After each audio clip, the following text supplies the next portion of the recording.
Приветствую вас на канале бортовой журнал Яхты Юникорн. Сегодня 25 апреля 2023 год. Краткая сводка погоды, без изменений. То капает, то не капает. Вот только сейчас к вечеру вышло солнце. С утра решил по плану заняться проверкой охладительной системы. Изучил мануал, посмотрел видеоинструкции в YouTube и полез копаться. Вроде и машинное отделение большое, и к двигателю можно подойти с двух сторон. Но именно насос морской воды в очень неудобном месте.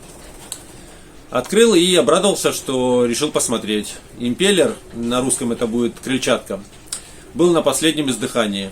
Меня тут многие спрашивают, не устал ли я от всех неполадок. Но я вам так скажу, большинство это обычное техобслуживание. Это надо делать периодически. А так как я педант, то перед выходом проверяю все, до чего могу дотянуться и раскрутить. Вот этот импеллер, судя по мануалу, надо проверять каждые 900 часов работы двигателя и не менее раза в год. Он еще работает, так что все вовремя. Но есть небольшое, а точнее большое но. Двигатель большой и насос охлаждения тоже большой. Поэтому импеллер я просто не смог вынуть. Сходил в марину. У них есть инструмент, есть. Но он уехал с бригадой куда-то на обслуживание и будет только на следующей неделе. Пока не горит, но с таким импеллером выходить рискованно. Посоветовали выковырять двумя отвертками. Ну, в общем, одну отвертку я сломал. Теперь придется ждать, пока бригада с инструментом вернется.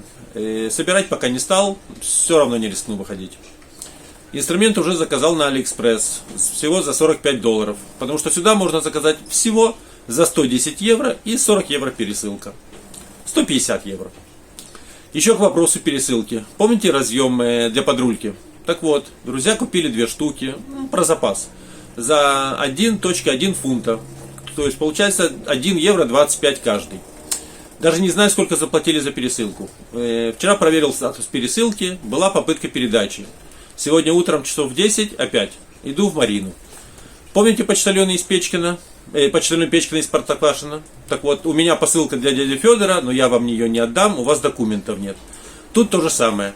Принесли в марину, там не догадались мне позвонить, без документов нельзя. Иду на почту. Посылка будет только после 15:00. Почтальон еще не вернулся.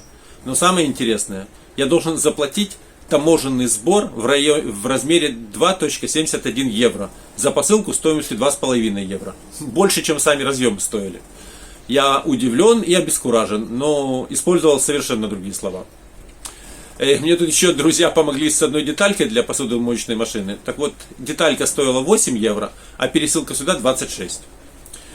В общем, к вопросу, не задолбался ли я от всех неполадок, точно скажу нет. С этим я могу справиться, и мне нравится изучать свою яхту. А вот от этой дыры, расходов и ограничений, связанных с этим, я реально устал. План на завтра. Пойду в управу. Там есть отдел по морским делам, называется Harbor Master. Получать виньету для прохода в хорватских водах. Посмотрим, насколько это интересный квест. На сегодня прощаюсь. Подписываемся, ставим лайки. И до завтра. И Йом Ацмаут Самеах.